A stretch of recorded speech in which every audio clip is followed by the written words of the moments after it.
fundraising is an obligation, it's not freedom.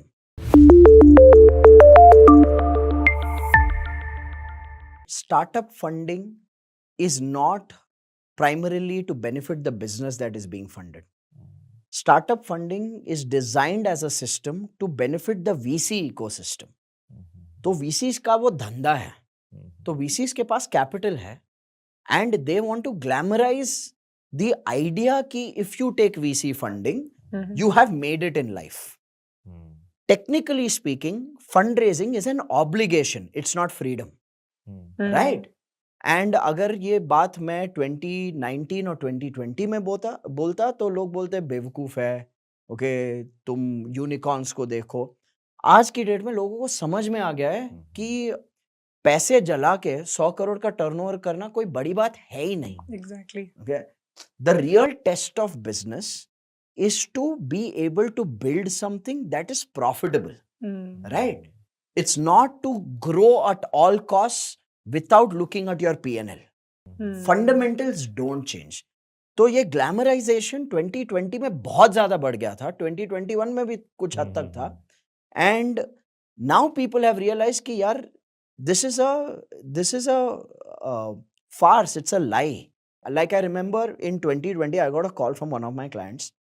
He manufactures automobile components for some large automobile brands. He has a 1,200 crore turnover, profitable business. And he called me and he said, Rajiv, how can we go and raise funds? So I asked him, why do you need funds? He's like, I don't need funds, Rajiv, but मैं रोज newspaper खोल रहा हूँ या social media खोल रहा हूँ तो मैं सिर्फ ये न्यूज़ देख रहा हूँ, ये यूनिकॉर्न हो गया, इस कंपनी की इतनी वैल्यूएशन है. And I'm like, here's a man whose business I am aware of. He's doing 1,200 crores in revenue. He takes home 50 crores neat profit for himself. And he is today questioning himself कि मैंने इतने साल क्या किया है.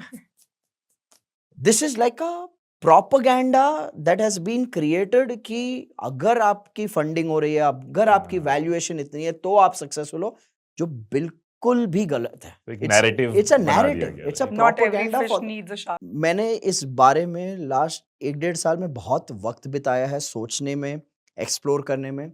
2 realisation हुए. पहले ना मुझे थोड़ा गुस्सा जैसे आता था कि जो बंदा जॉब क्रिएट कर रहा है, सैलरीज भर रहा है, टैक्स भर रहा है और पैसे भी कमा रहा है, उसके बारे में तो कोई बात नहीं कर रहा. जो पैसे जला रहा है, जो लोगों को फायर करके लिंक्डइन पे एक अपॉलॉजी पोस्ट डाल रहा है कि आई टेक रेस्पॉन्सिबिलिटी, वैसे बंदों को तुम कॉन्फ्रेंस में बुला रहे हो या अवार्ड सेरेमनी में बुला रहे हो और डिसरप्टर बुला रहे हो. सो पहले गुस्सा आता था ये सोच के.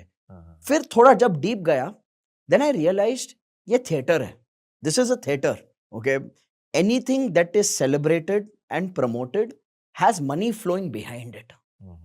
PR teams पैसे देती है कॉन्फ्रेंस वालों को कि इसको स्पीकर बनाओ, इसको पैनल डिस्कशन में रखो. तो when I realized this is a theater, ये एक साइड एक इंडस्ट्री है, PR इंडस्ट्री है.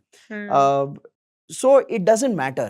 And that, जैसे आप बोल रहे हैं एग्जाम्पल, ये रोहतक में भाजी इसकी हर जगह जाती है हरियाणा में. अगर आप इस एंटरप्रेन्योर के पास जाएंगे ना, इसको उस सेलिब्रेशन की जरूरत भी नहीं है. He's not even craving for it. Right. Okay, because he is happy with what he's doing. And for the next generation of entrepreneurs, I always keep saying, choose your role models carefully. Choose your role models carefully. ये बहुत ही important है आज की date में, क्योंकि जब एक narrative और प्रोपेगेंडा क्रिएट हो रहा है कि फंडिंग है तो आप सक्सेसफुल है, यूनिकॉर्न है तो आप सक्सेसफुल है, ये एक्चुअली बिजनेस कल्चर को इरोड कर रहा है, सपोर्ट नहीं कर रहा है, इरोड कर रहा है. असली एमएसएमई बिजनेस ओनर को ना मतलब ही नहीं है सेलिब्रेशन से. इट्स लाइक यार मेरी सेलिब्रेशन मेरा प्रॉफिट है, मेरी फैमिली खुश होनी चाहिए, मेरे एम्प्लॉयज खुश होने चाहिए, मेरे कस्टमर खुश होने चाहिए, वो मेरी सेलिब्रेशन है. And I think that's the beauty of silent success ना.